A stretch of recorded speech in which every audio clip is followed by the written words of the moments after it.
everyone, and today we'll be starting Civics Class 10 Chapter 1 Power Sharing. So this is a revision series and so it will be only for civics and history subject. So first let's quickly begin with the condition of Belgium and Sri Lanka, and these are the two countries among which we are going to compare. So first let's talk about Belgium. Belgium is a small country in Europe. It shares its borders with France, Netherlands, Germany and Luxembourg. It has population for around 1 crore. The country is full of ethnic variations and because of which there are different communities living here. There are 59% of people living in the Flemish region who speak Dutch, and there are 40% of the people living in the Wallonia region who speak French. And 1% people are German speakers. As we saw that Dutch-speaking people living in the Flemish region are majority with 59%, whereas in the capital city Brussels there are only 20%. And the French-speaking people, which are minority in the country, living in the Wallonia region, which are 40% in the country, are majority in the capital city Brussels, around 80%. The French-speaking people, which are minority, are relatively more rich and more powerful than the Dutch speakers, and of course the Dutch-speaking people would not like that. And these Dutch speakers got the economic and educational benefits much later than these French, and this led to tension between both the communities. It was more acute in the Brussels from the period of 1950s to 1960s. Now let's see the condition of Sri Lanka. As we know, Sri Lanka is an island country lying in the Indian Ocean south of India. It also has different types of people living together. The major social group living there are the Sinhala speakers, who are approximately 74% of the total population. Then we have the Tamil speakers, who are 18% of the total population, and these Tamil speakers have a further division into Sri Lankan Tamils and Indian Tamils.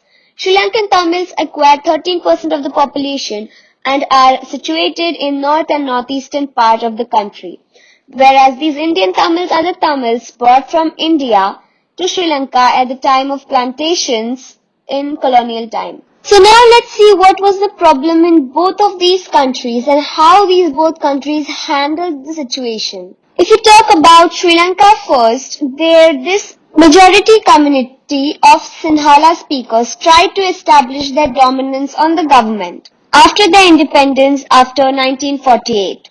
Then in 1956, an act was passed which recognized Sinhala as their official language, and so these Tamil speakers were disregarded that their language was not considered official. Soon the government got some preferential policies that preferred Sinhala candidates in university positions, in government jobs, in colleges and everywhere. And the new constitution said that the state and the government would foster and protect Buddhism. So Tamils were also a part of Sri Lanka, and they were felt that their rights and their demands were not heard by anyone in the country. So these Sri Lankan Tamils, they launched parties for struggles because they wanted their language Tamil also to be an official language of Sri Lanka. Or else they wanted regional autonomy and equality of opportunity, and no preferential policies should be made. But all these demands were repeatedly denied and ignored by the government. By 1980s, many political parties and organizations were formed and they demanded an independent Tamil Illam. Illam means state. Now these tensions between both the communities turned into a widespread conflict which slowly turned into a civil war. Thousands of people were killed on both the sides. Many became refugees, and all this also affected the economy of Sri Lanka, which gradually came down. All these conflicts finally ended in 2009, and now Sri Lanka is kind of stable. Now let's talk about Belgium. How did Belgium handle the situation? Belgium understood the importance of every community living in their country, and so between 1970 and 1993, Belgium government amended their constitution 4 times so that any one community should not be deprived of any right. So the constitution model in Belgium is somewhat complicated and innovative, but it's an excellent model. So let's study about that now. The central government of Belgium has equal number of Dutch-speaking and French-speaking ministers, and if any special law is to be made, then the majority of both the communities should approve the law and only then this law can be implemented. Brussels, the capital city, has a separate government in which both the communities again have the equal representation.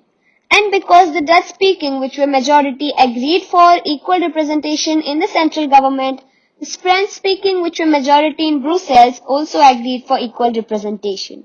That means always we have to adjust and become according to the people. Then the state government are given some separate powers and the state government is not subordinate to the centers. Apart from all this, Belgium has a different type of government which is called community government. People belonging to a particular linguistic group can opt for that government and can elect the people in that government. This government is separate for every community and this checks about the cultural, educational and language related issues. So this Belgium model is kind of complicated but so far it has helped all the people to live together in one country united. And everyone is happy there now. So as we saw the condition of Belgium and Sri Lanka, the people in Belgium, they understood the importance of every community, that a strong country can only be formed when government hears the demands of every community living in the country. That all are equal and everyone should enjoy the equal rights and privileges that every other person is enjoying. But whereas in Sri Lanka we saw that the majority tried to impose their dominance on the country and not sharing their powers with anyone, which finally resulted in civil war and a great destruction. So now you might have understood the importance of power sharing and now we'll draw a conclusion that why power sharing is desirable. So power sharing is good because it reduces the possibility of conflicts between the social groups in the same country. As these social conflicts, they lead to violence and that violence slowly leads to political instability, economic degradation of the country. And so it is said that power sharing is a good way to ensure stability in the country, politically, economically and everything. Imposing the majority rule or the majority dominance would look an attractive way for a short period of time, but later people will not go according to the majority rule that was imposed on them years ago. And so power sharing also ensures that there is unity among the country. So these are reasons that we discussed were the prudential reasons why power sharing is desirable. And now let's see about the moral reasons why power sharing is desirable. This is the second reason and more deeper reason why power sharing is good, because power sharing is the very spirit of democracy. Because the very meaning of democracy is itself people's rule, and if the power is not shared among different people, if the views of different people are not heard, then there is no use of calling it a democracy, right? So power sharing is a very spirit of democracy and it involves sharing power with different social groups, different linguistic groups, and the people which are in minority. And we have now the last part of our chapter left, different forms of power sharing. So this is a 5-mark question and basically there are 4 forms in which the power can be shared in a country. Firstly, power is shared horizontally. That means power is shared among different organs of government such as legislative, executive and judiciary. In these, all these 3 have equal share in power and each of them can check other 2, because of which this system is also called the system of checks and balance. Secondly, there happens vertical distribution of power. That means power is shared among different levels of government such as central government, state government and local level government. This is also called as federal division of power. We basically have 3 tiers of government in our country. Firstly, the central government, then the state government, and then the local cell government or municipals or panchayats. Now thirdly, power can be also shared among different social groups. That means religious groups or linguistic groups. We can take community government in Belgium as a very good example of this type of distribution of power. Last year you had studied that in India we have reserved constituency concept, in which socially weaker sections and women have reserved seats. And this is just because these are minorities and something like this should not happen, that their voices cannot be heard. and so that they should also have an equal share in power. Everything is done this way, that power is shared among different social groups to give them space in the government. And fourthly, power is shared among different political parties and pressure groups and movement groups. Now, firstly, you can imagine the coalition government that about which we had learned last year, that two or more parties join hands to get power, and after getting the power, they should have equal share in the power.